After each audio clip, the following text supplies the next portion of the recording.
오늘은 하나님을 찬양하여라, 하나님을 찬양하라는 제목으로 하나님 말씀을 증거하도록 하겠습니다.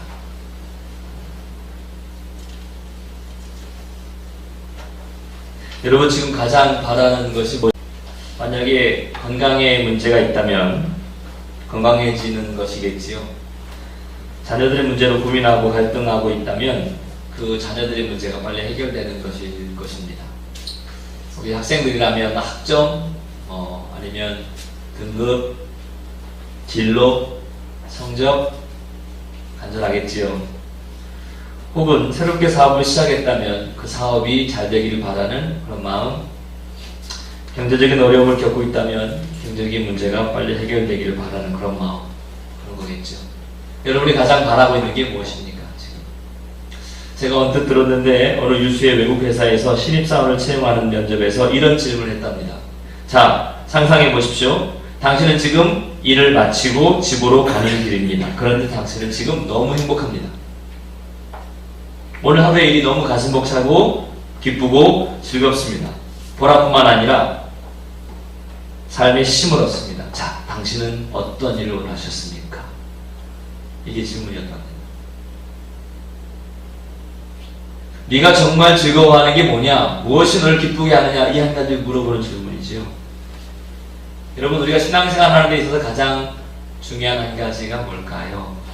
다른 건 필요 없다는 이야기가 아니라 이게 먼저여야 한다는 거, 그거 말입니다. 예배를 드리고 있는데 우리가 지금 이 예배를 드림에 있어서 가장 중요한 게 뭐겠냐는 이야기입니다. 저의 설교입니까? 저의 설교가 중요합니다. 네, 중요하지 않은 건 아니죠. 그러나 전부는 아닙니다. 우리 성가대 찬양, 귀합니다. 이렇게 귀한 찬양이 어디 있습니까? 그런데 찬양대의 찬양이 전부는 아닙니다. 혹시 여러분 이런 복음성가의 가사를 기억하시는지 제가 한번 불러드리지는 못하고 읽어드리겠습니다. 하늘의 문을 여소서, 이곳을 주목하소서. 주를 향한 노래가 꺼지지 않으니 하늘을 열고 보소서. 이곳에 임재하소서. 주님을 기다립니다. 기도의 향기가 하늘에 닿으니 주여 임재하여 주소서. 이곳에 오셔서 이곳에 앉으소서. 이곳에서 드리는 예배를 받으소서. 주님의 이름이, 오직 주님의 이름만이 이곳에 있습니다. 제목은 임재라는 곡입니다.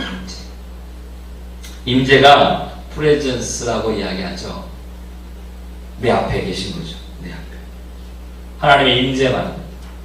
예배할 때에 하나님의 임재를 느끼는 것이 없다면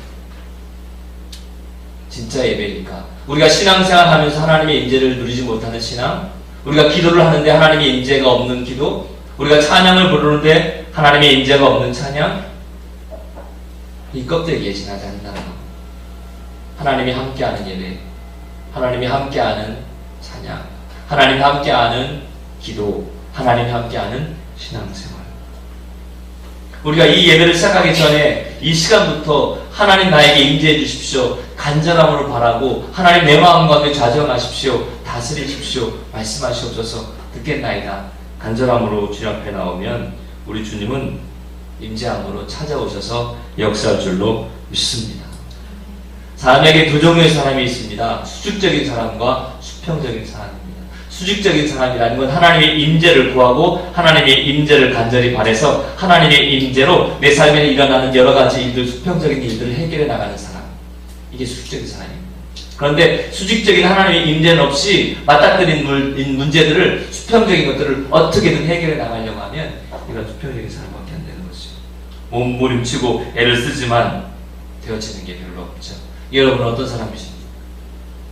여러분은 어떤 예배를 보십니까? 그래서 그 임재를 경험할 때 그 임재 속에 나타나는 면면이 흐르는 게 뭐냐면 바로 찬양입니다. 찬양. 찬양과 찬송은 다릅니다. 여러분 오해하지 마셔야 됩니다. 찬양과 찬송은 다릅니다. 예전에 제가 성가대 세미나 한번 간 적이 있습니다. 몇 번 갔는데 난처한 적이 한번 있었습니다. 왜냐면 성가대 세미나 이렇게 만약에 한다고 해봐요. 이렇게 성가대 앞에 이제 있지 않습니까? 몇십 명 성가대 하는데 왜 성가대 하셨어요? 라고 물어봤더니 해맑게 노래가 좋아서, 아니면 애인이 여기 있어서, 이렇게 해결이 안 되더라고요. 그래서 질문을 바꿨었습니다. 그러면 주의자님 자랑을 해보세요. 이렇게 했거든요. 주의자님 자랑을 해보시겠어요? 할 게 너무 많죠. 예, 지금은 제가 설교 시간이니까 할 게 너무 많은 자랑을 하면 안 돼요. 근데 정말 언제 한번 딱 가서 자 그러면 지휘자님 자랑을 좀 한번 해보세요 그랬더니 성가대원들 표정이 싸해지는 거예요. 와 순간 정적 땀이 나고 막 큰일 날 이야 이거 어떡하지? 확실히 기억은 안 나는데 어떤 한 사람이 그래도 그나마 얘기해서 사람은 좋아요 뭐 이런 식으로 얘기했던 것 같아요. 그래가지고 넘어간 적던 느낌이 아무튼 네. 여러분 찬양과 찬송은 다릅니다. 찬양은 높여드리는 거 사랑하는 마음을 표현하는 거 너무 좋아서 어쩔 줄 모르는 게 찬양입니다. 근데 그 높여드리는 거 어쩔 줄 모르는 거 좋아하는 거를 박자, 음정, 가사 뭐 이렇게 음악에 빗대어서 이런 거 안 하더라도 음료를 붙인 게 이게 찬송입니다. 그러니까 소리를 내지 못하는 분은 만약에 혹시라도 찬송은 못할지 몰라도 찬양은 할 수 있는 거죠. 찬양하는 방법은 노래만이 아닙니다. 지금도 우리는 하나님을 찬양할 수 있고 그렇지 못할 수도 있습니다. 지난주 예배 우리 하는데 네로웨이가 준비 찬양이라고 이제 찬양하지 않습니까? 그때 제가 혹시 오늘도 불렀는데 가사를 또 찬양을 들으면서 제 마음 가운데 아주 하나님의 마음이 강하게 느껴진 적이 있습니다. 가사는 이런 겁니다. 주여 우린 연약합니다. 우린 오늘을 힘겨워합니다. 주 뜻 이루며 살기엔 부족합니다. 우린 연약합니다. 주여 우린 넘어집니다. 오늘 하루 또 실수합니다. 주의 긍휼을 구하는 죄인입니다. 주만 바라봅니다. 근데 그 다음 가사를 부르는데 우리 인도하시는 분들이나 예배하는 성도님들이나 함께 찬양하는 모습을 보면서 제 마음이 막 뭐라 표현할 수 없는 그런 방망이질이 있었습니다. 한없는 주님의 은혜 온 세상 위에 넘칩니다. 가릴 수 없는 주의 영광 온 땅 위에 충만합니다. 주님만이 길이오니 주님만이 길이오니 우린 그 길 따라갑니다. 근데 그 찬양을 부르는 성도님들의 삶을 보면 험준 산령을 만난 것처럼 힘들고 어려운 일을 맞닥뜨려 있거든요. 연약하거든요. 쓰러졌거든요. 넘어졌거든요. 못 하나 내세울 게 아무것도 없거든요. 아프고 힘들거든요. 그런데 그 어려운 상황인데도 그가 뭐라고 고백을 하냐면 한없는 주님의 은혜 온 세상 위에 넘칩니다 라고 이야기합니다. 주님만이 길이라고 이야기합니다. 내가 볼 때는 길이 안 보이는데 그 성도는 뭐라고 고백하냐면 주님만이 길이라고 고백합니다. 그게 찬양입니다. 그게 찬양입니다. 내 입술을 통해서 하나님을 높여드릴 수 없는 상황이라 할지라도 내 입술을 통해 하나님을 높여드리는 게 이게 찬양입니다. 사랑하는 성도 여러분, 혹시 에이 목사님 입에서 찬송이 나오지 않을 정도로 힘들어요, 찬양할 수 없을 상황입니다 라는 상황에 직면해 계십니까? 험산준영 같은 그런 곳에 계십니까? 그때가 더욱 믿음이 필요한 때이며 문제로부터 눈을 들어 하나님을 바라봐야 할 때입니다. 그게 찬양입니다. 오늘 읽은 성경의 목적과 분명히 나와 있습니다. 제가 오늘 여러분에게 드릴 메시지는 두 가지입니다. 첫 번째 메시지, 우리 모두는 하나님의 목적에 의해서 창조되었다는 겁니다. 다시 한번요. 하나님이 그냥 우리를 만드신 게 아니라 하나님의 목적에 의해서 우리를 창조하셨다는 겁니다. 세상에 이유 없이 창조된 건 없습니다. 모든 생명은 하나님의 목적대로 창조되었습니다. 제가 학생들에게 이야기하는 이야기입니다. 핸드폰으로도 못을 박을 수 있습니다. 그런데 그 100만원짜리 핸드폰으로 아무리 싸도 몇십만원짜리 핸드폰으로 못을 박는 일을 하는 아이는 잘 돌봐줘야 합니다. 핸드폰으로 못을 박을 수 있지만 그게 유익한 일은 아닙니다. 망치로 못을 박는 거지. 만원짜리 지폐로 불을 지필 수 있습니다. 그러나 만원짜리 지폐로 불장난하는 아이는 좀 때려줘야 합니다. 아니면 아르바이트를 시키든지. 그런데 여러분, 만약에 혹시라도 산에 가서 길을 잃고 너무 추워서 얼어 죽을 것 같으면, 저체온적으로 힘들 것 같으면 5만원짜리에도 불을 지필 수 있습니다. 무슨 말인지 아시겠습니까? 우리가 모두가 다 목적이 있다는 겁니다. 그 목적에 바르게 사용되어져야 된다는 얘기입니다. 오늘 본문에 뭐라고 말하냐면 이 백성은 내가 나를 위하여 지었나니 명확하게 말씀하십니다. 분명합니다. 하나님 말씀은 분명합니다. 하나님이 우리를 창조하셨습니다. 나를 위해서 지었다. 이사야 43장 21절에 이 백성 나의 찬송을 부르게 하려 함이니라 그랬습니다. 아무 목적 없이 창조된 사람은 없습니다. 그래서 저는 생일 축하 노래 중에 이런 거 있지요. 가사만 바꾼 거. 왜 태어났니? 왜 태어났니? 얼굴도 못생긴 게 왜 태어났니? 전 이 노래 정말 싫어합니다. 그런 거 부르려면 장난하지도 말라고 합니다. 생일 축하합니다. 생일 축하합니다. 사랑하는 아무개. 제가 생일 축하하고 있는 거 맞죠 지금? 하물며 여러분 우리의 찬양이요. 네. 목적이 분명히 있다는 겁니다. 생일 축하 노래는 기쁘게 불러야 됩니다. 이러고 좀 오버하더라도 하나님이 우리를 만드신 목적이 분명합니다. 저나 여러분이나 하나님의 목적에 의해서 창조되었다는 거 꼭 기억하십시오. 그러니까는 거저된 영혼은 없습니다. 할렐루야. 아멘. 귀하십니다. 여러분 귀하십니다. 지금 눈을 즐겁게 감고 계셔도 귀하십니다. 네, 아멘으로 화답하셔도 귀하십니다. 우리 옆에 분 한번 쳐다보시겠어요? 귀하시네요. 인사하시죠. 귀하시네요. 물론 정말 귀하지 않아 보이는 분이 계시죠? 네? 네, 믿음의 눈을 보시고 망가져서 그렇습니다. 고쳐드려야죠. 네, 귀하십니다.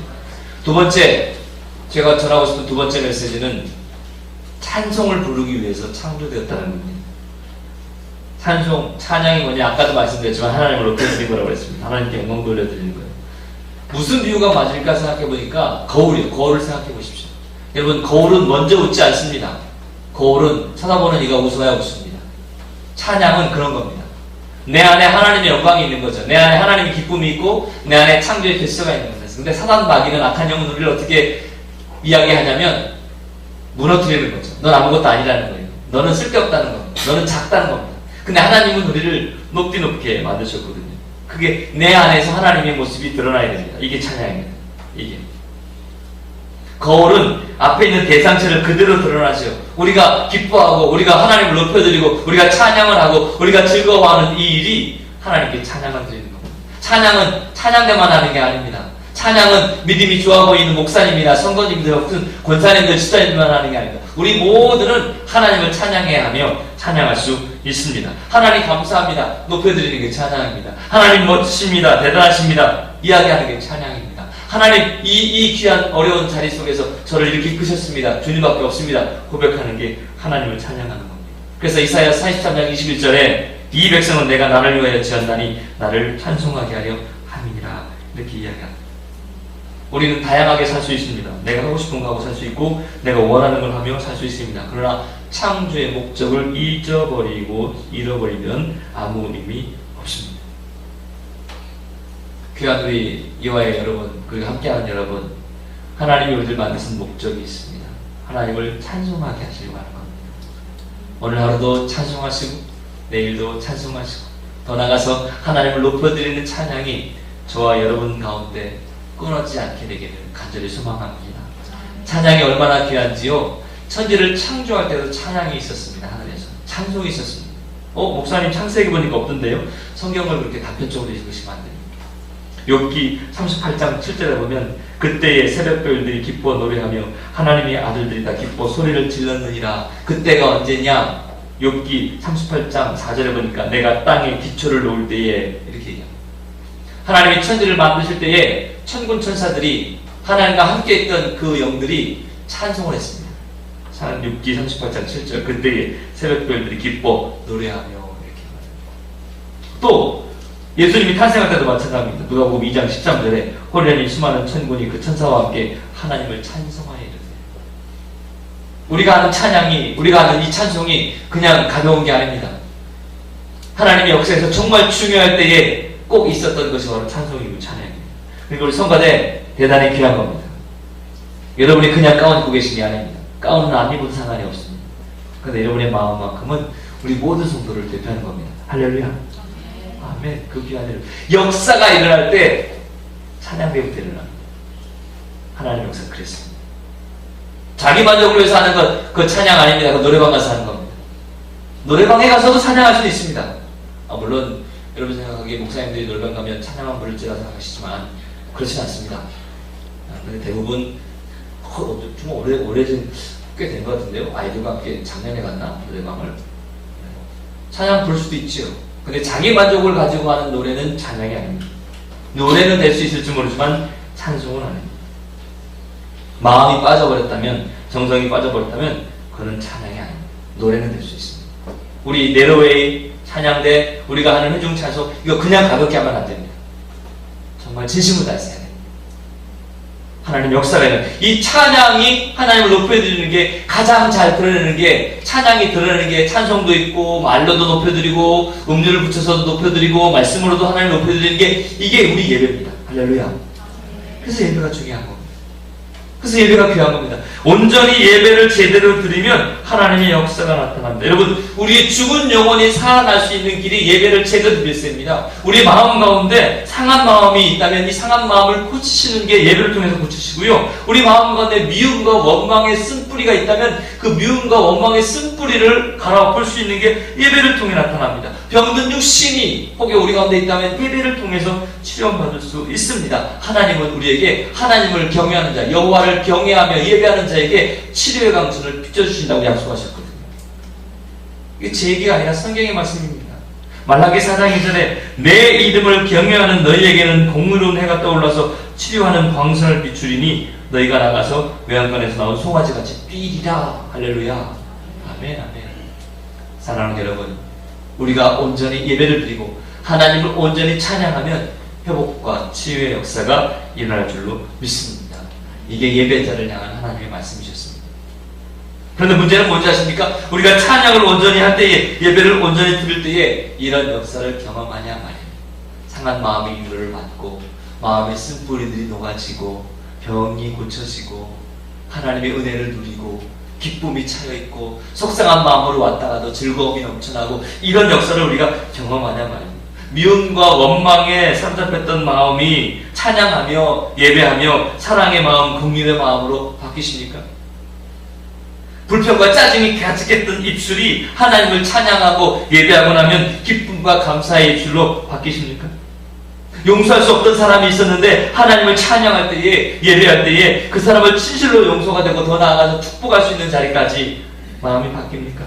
온갖 걱정과 염려와 근심에 눌려 있었는데 하나님을 찬양할 때에 예배를 드리고 나니까 하나님이 책임져 주시는 강한 확신이 여러분의 모든 걱정, 근심에서 해방되게 합니까?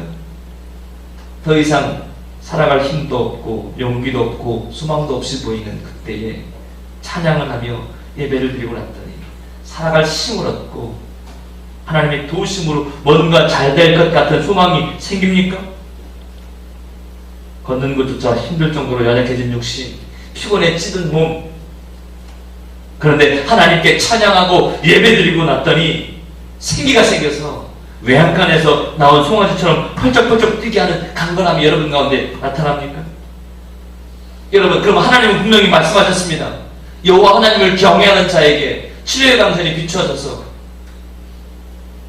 송아지의 뜀박질 같은 힘이 생겨나리라 말씀하셨는데, 예배를 온전히 드리고 온전히 찬양하면 이런 역사가 일어나는 건 너무나도 당연한데 오히려 이런 역사를 체험하지 못하고 있는 이게 문제인데, 우리는 오히려 이런 역사를 체험하지 못하는 게 당연시되어 있고 이런 역사가 혹이라도 일어나는 걸 이상해하고 있지는 않습니까?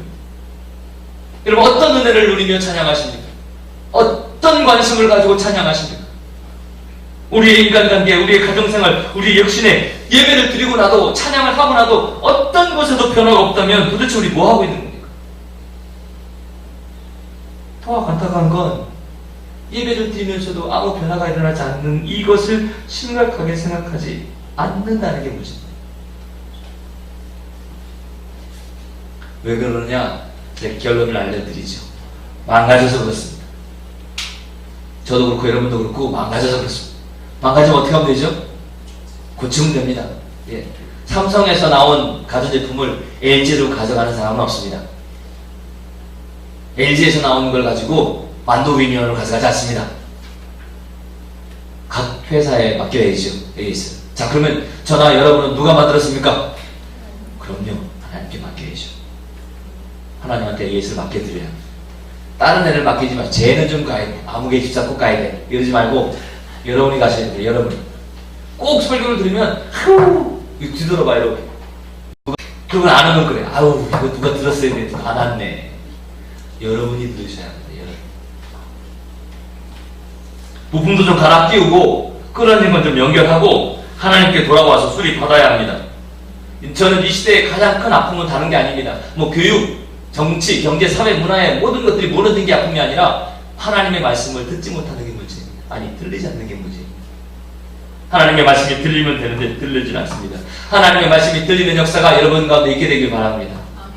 하나님이 만져주시는 만져주심이 여러분 가운데 있길 바랍니다. 예배를 드렸는데 기도했는데 신앙생활 잘 하고 있는데 약속이 딱같이 잘 왔는데 쉽게 세상에 살면서 이런저런 문제가 생기면 세상의 논리를 멈춰버립니다. 하나님의 말씀으로 생각하려고 하지 않냐고 세상의 논리를 멈춰버립니다. 과거의 방식대로, 육체의 방식대로, 세상의 방식대로 그냥 그렇게 던져버리고 살아갑니다. 교회에 와서 예배 드릴 때는 아멘 아멘 하는데 세상의 삶과 딱 맞닥뜨릴 때는 다시 말씀의 기준이 아니라 성령이 인도하시는 기준이 아니라 다시 과거의 방법으로, 육신의 방법으로, 세상의 방법으로 회귀해버립니다. 왜 그렇습니까? 왜? 익숙하지 않아서 그렇습니다. 우리가 꿈꾸는 그림은 하나님이 우리를 엘리트 코스 쫙쫙쫙 밟아서 고생하지 않고 살짝 들었다가 아주 멋지고 폼나는 대로 쫙 옮겨갔으면 참 좋겠는데 하나님의 방법은 성경에 보니까 그게 아니라 낮아지고 낮아지시더라고요. 밑바닥까지 낮추시고 낮추셔서 사람의 그 모습들 가장 밑바닥까지 낮추신 다음에 그 다음에 사용하시더라고요. 그 다음에 이루어주시더라고요. 그래서 때로는 여러분이 하나님의 방법으로 살아가려고 하면 조롱받을 수도 있습니다. 미움받을 수도 있습니다. 오해를 받을 수도 있습니다. 마치 감옥에 갇힌 요셉과도 같이 그럴 수 있습니다. 그럴 때 필요한 게 찬양입니다. 감당하기 어려운 삶의 무게가 여러분 가운데 있다면 찬양할 수 있는 입술이, 찬양할 수 있는 마음이, 찬양할 수 있는 믿음이 여러분 가운데 있게 되기를 간절히 소망합니다. 상황이 좋아서 찬양하는 것이 아니라 찬양함으로 상황을 바꿔나가십시오. 할렐루야. 기뻐하고 즐거워서 하나님을 감사하는 것이 아니라 감사하고 감사해서 기뻐하는 일들이 생기는 일들로 바꿔나가시기 바랍니다. 그게 믿음의 거예요. 우리 사회가 너무 힘들고 어려운 일이 많이 있다가 학생들 우리 이화여고에서도 그렇고 인덕에서도 그렇고 학생들 보면 참 가슴 아플 때가 많이 있습니다. 작년에 사법고시 100명을 뽑는데 5,800명이 도전했답니다. 그럼 5,700명은 패배자입니다. 공무원 2015년 서울시 공무원이 2,284명을 채용해야 되는데 13만 9,870명이었답니다. 그럼 이게 대수로 치면 한 60대 1. 나머지 60명 중에 1명만 합격하고 59명은 나오자입니다. 1등급은 행복하고 2등급은 조금 덜 행복하고 3등급은 조금만 행복했다가 4등급부터는 행복하지 않고 5등급부터 불행해지는 게 우리 등급입니다. 스카이를 가면 행복하고 서성안까지 가면 그럭저럭 행복하고 중경외시까지 가면 행복한 겁니까? 아 이게 뭐냐면요. 스카이는 서울대 연대고대를 스카이라고 합니다. 서성안은 네 말하지 않겠습니다. 스카이 서성안 중경외시까지 가면 행복한 겁니까? 아닙니다 여러분. 그게 거길 가서 행복한 게 아니라 갈 수 있도록 실력이 되면 그건 귀한 거죠. 고마운 일이죠. 감사한 일이죠. 행복한 일이죠. 근데 그게 설령 아니다 할지라도 하나님 나를 만드신 그 창조의 목적대로 내가 사용되어지면 그게 행복한 겁니다. 누군가에게 들은 이야기인데 연대 고대 간 아이들 중에 불행한 아이들이 많답니다. 왜? 자기가 서울대를 못 가서. 배 불렀네 라는 생각이 드시죠? 그렇죠. 우리나라는 뭐니까 그죠? 네. 근데 이게 진짜 이렇다는 거예요. 그러면 서울대 애들은 행복하냐? 아니라는 거예요. 더 좋은 문과에 못 들어가서. 이게 좀 뭘 얘기하는지 아십니까? 세상의 기준을 가지고 자꾸 우리를 판단하고 하나님의 말씀으로 하나님의 기준으로 우리의 기준을 잡아야 되는데 이게 뒤집어졌습니다. 그러다 보니까 행복할 수 없는 거예요. 아니 행복해지지 않는 겁니다. 1등부터 100등까지 나누면 1등만 행복하게 해요. 우리의 행복은 거기에 있는 게 아닙니다. 진짜 말씀에 있는 거지요. 우리가 왜 만들어졌는지 무엇을 하고 살아야 되는지 여기에 있는 거죠. 여기. 그래서 요새 학생들을 바라보면서 저에게도 아이들이 있지만 참 가슴이 먹먹합니다. 바른 기준을 좀 세워줘야 되는데, 기성세대들이, 앞선 사람들이 바른 기준을 세워줘야 되는데. 말씀을 정리해 마치겠습니다. 하나님을 찬양하라 명령어입니다.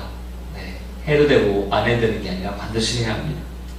이 시대에 많은 사람들이 입버릇처럼 얘기합니다. 믿음으로 살기 어려워졌어요, 목사님. 믿음대로는 안 돼요. 물질 만능 시대이고 경쟁 시대이고 상대 비교 가치관이 너무나도 팽배해서 온전히 하나님만 믿으라고 이 믿음 가지고 살기는 어려워요, 목사님. 이런 세상에 어떻게 나 혼자 믿음만 갖고 삽니까? 라고 이야기하는 사람들이 종종 많이 자주 보입니다. 그런데 여러분, 성경은 뭐라고 말하냐면 믿음의 사람은 혼자가 아닙니다. 우리 옆에는 구름같이 둘러싼 허다한 증인들이 있습니다. 문제는 그들과 함께 찬양하고 그들과 함께 예배하고 하나님을 향하는 믿음의 걸음이 우리 가운데 연약해진 거죠. 내 모습 속에서 나의 입술로는, 나의 삶의 모습으로는 하나님보다 내 자신을, 내 모습만 드러내고 살았습니다. 내 입술로 하나님을 높여야 하는데 나를 자랑하고 하나님을 높여야 하는데 남을 비방하며 살았습니다. 나의 삶의 모습은 나의 가진 것들을 드러내고 하나님을 찬양하기보다는 나를 높이는 교만만 있었습니다. 이제 그렇게 않게 되기 바랍니다. 그러려면 찬양해야 하는 거고, 하나님을 찬양하지 않으면서 나를 낮출 수는 없습니다. 찬양을 정말 가볍게 부르지 않게 되길 바랍니다. 마음 깊은 곳에서 우러나는 찬양의 찬송의 소리가 우리 가운데 나타나길 바랍니다. 하나님이 어떤 분인지, 어떤 일을 행하셨는지, 어떤 성품으로 우리에게 다가오셨는지, 지금 내게 어떤 일을 행하시는지, 하나님은 이런 분이시오 높여드리는 것, 이게 찬양입니다. 하나님을 비추어야 하는데 바쁘다는 핑계로, 시간에 쫓기어서, 일에 쫓기어서 핑계대로 찬양하지 않고 이런 모습은 우리 가운데 없게 되길 바랍니다. 때가 되면 음악으로도 찬양하시고, 때가 되면 말소리로도 찬양하시고, 때가 되면 몸짓으로도 찬양하시고, 때가 되면 여러분이 가지고 있는 모든 걸 가지고 찬양하셔서 이 백성은 내가 나를 위하여 찬송하게 지었다 하신 이 목적과 말씀에 합당한 삶을 살아갈 수 있는 저와 여러분 다 될 수 있기를 주의 이름으로 간절히 축원합니다.